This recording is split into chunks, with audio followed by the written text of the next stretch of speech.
Guys नमस्ते, मैं अनु कुमारी। स्वागत है आप सभी का द नर्सिंग बिहार में। आज के इस वीडियो में हम लोग जानने वाले हैं ड्रग इंट्रैक्शन के बारे में।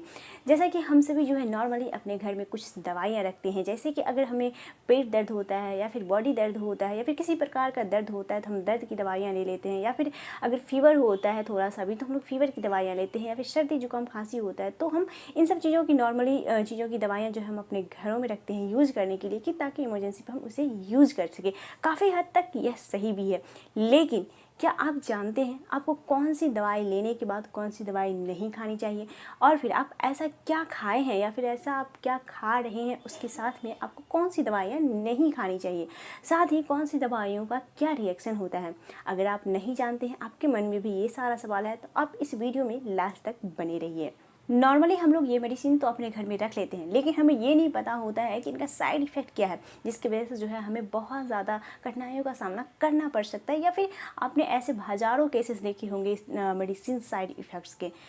तो फिर भी ये सारा कुछ जानते हुए भी अगर ये सारी चीज़ें हम गलतियाँ करें तो फिर इसके लिए हम किसी और को जिम्मेदार नहीं कह सकते। इसके लिए जो है हमारे पास जो है थोड़ी बहुत नॉलेज तो होनी चाहिए कि हमको क्या खाने के बाद क्या नहीं खाना चाहिए, या फिर कौन सी मेडिसिन लेने के बाद कौन सी मेडिसिन का यूज़ नहीं करना चाहिए। ये थोड़ी बहुत तो इन्फॉर्मेशन हमारे पास रहनी चाहिए। अगर मान लीजिए घर में आपने कोई मेडिसिन लिया, इतना जल्दी उन्होंने रिएक्ट कर दिया कि आपके पूरे बॉडी को जो है ख़राब कर दिया, क्योंकि कुछ ऐसे रिएक्शंस होते हैं, अगर वो मेडिसिन आपको रिएक्ट कर गया, अगर आप उसका सोल्यूशन नहीं जानते, आपने उससे तुरंत उपचार नहीं किया, मान लो आप हॉस्पिटल जाओगे, वहाँ पे इलाज होगा तो, लेकिन रिएक्ट होने के बाद जो है इलाज होने के बाद भी पूरा फेस ख़राब हो जाता है, बॉडी ख़राब हो जाता है, बड़े बड़े गड्ढे हो जाते हैं बॉडी में, या फिर ब्लैक ब्लैक दाग हो जाता है। तो देखो, अगर आपके पास ये सारी जानकारियाँ रहेंगी तो आप इन सब चीज़ों से बच सकते हैं, क्योंकि जब मेडिसिन रिएक्ट करता है तो बहुत तरह के रिएक्शंस होते हैं। तो हमारे लिए कुछ छोटी छोटी इन्फॉर्मेशन जो होती है उन्हें जानना बहुत ज़्यादा ज़रूरी होता है। तो हर इंसान को जो कोई भी मेडिसिन यूज़ करने से पहले उसका साइड इफ़ेक्ट पता होना चाहिए, उसका निदान कैसे करें जल्दी से वो भी पता होना चाहिए। तो चलिए आप घर बैठे उसका निदान जान लीजिए।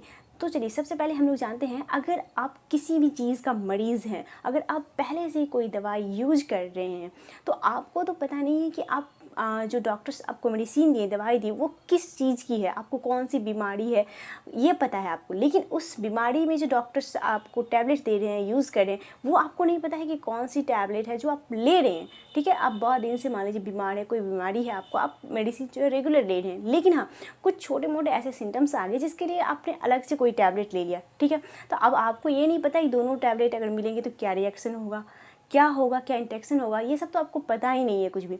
तो फिर अगर आप ऐसा करते हैं कि अगर आपको बहुत दिन से कोई मेडिसिन चल रही है या फिर कोई भी बीमारी आपको है, तो आपको जो है कोई भी दवाई लेने से पहले अपने मन से विदाउट डॉक्टर्स के सलाह के, ये आपके लिए ख़तरनाक हो सकता है। आप कृपया ऐसा बिल्कुल भी ना करें। अगर आपको पहले से प्रीवियस किसी भी चीज़ की मेडिसिन चल रही है तो उसके बाद अगर आप कोई भी मेडिसिन लेना चाहते हैं तो आप डॉक्टर्स का सलाह ज़रूर लें।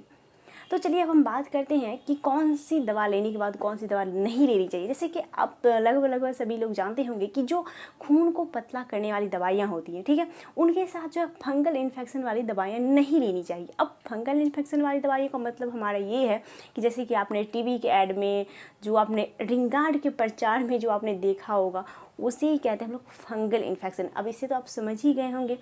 तो वो चीज़ें, उसकी जो मेडिसिन्स होती है, फंगल इन्फेक्शन की जो मेडिसिन होती है, अगर आप का कोई ब्लड पतला करने वाला मेडिसिन चल रहा है, अगर आपने उसके साथ वो ले लिया तो आपको जो है ड्रग इंटरेक्शन हो सकता है, बहुत ज़्यादा रक्तस्राव हो सकती है। तो उसे तुरंत आपको मैनेज करना वो पॉसिबल नहीं हो पाएगा, आपको हॉस्पिटल जाना ही होगा। लेकिन ये सब जो है ये छोटी छोटी बातें हैं जो आपको ध्यान में रखनी है। तो चलिए जानते हैं पॉइंट 2 के बाद। साथ ही अगर आप ऐसे व्यक्ति हैं जिन्हें बीपी है, हाई कोलेस्ट्रॉल है, तो आप उसके साथ आप जो है अंगूर का जूस ना पिएं या फिर अंगूर ना खाएं। यह भी आपके लिए बहुत खतरनाक है। इससे भी जो है आपकी लीवर जो है, किडनी जो है, उस पर बहुत बुरा असर पड़ता है। ये सारी चीज़ें आपको तुरंत पता नहीं चलेगी, लेकिन ये जो है लॉन्ग टर्म प्रॉब्लम्स आपको दे सकती है। साथ ही अगर आप शराब पीते हैं, अल्कोहल का यूज करते हैं, तो आपको यह भी ध्यान में रखना चाहिए कि जिस टाइम पे आप अल्कोहल यूज़ कर रहे हैं उसके तुरंत बाद या उसके साथ ही आपको किसी भी प्रकार का मेडिसिन का यूज़ नहीं करना चाहिए। यह भी आपके लिए बहुत ज़्यादा खतरनाक हो सकता है। इसमें आपकी जान भी जा सकती है अगर कोई मेडिसिन बहुत ज़्यादा रिएक्ट कर गया तो। इसी तरह सर्दी जुकाम में ली जाने वाली डिकंजेस्टेड दवाइयाँ जो होती है वो आपके ब्लड प्रेशर को बढ़ा देता है। साथ ही अगर आपको किडनी की कोई भी समस्या है तो आपको डायबिटीज़ की जो दवाइयाँ हैं वो आपको एक्सपर्ट से पूछ के ही लेनी चाहिए। जो डायबिटीज़ के डॉक्टर्स हैं तो डायबिटीज़ के प्रॉपरली इलाज करते हैं, ऐसे डॉक्टर से आप मिलें और उनकी सलाह से ही जो है आप जो है डायबिटीज़ का दवाई लें। ये आपके लिए जो है सबसे ज़्यादा सुरक्षित होगा।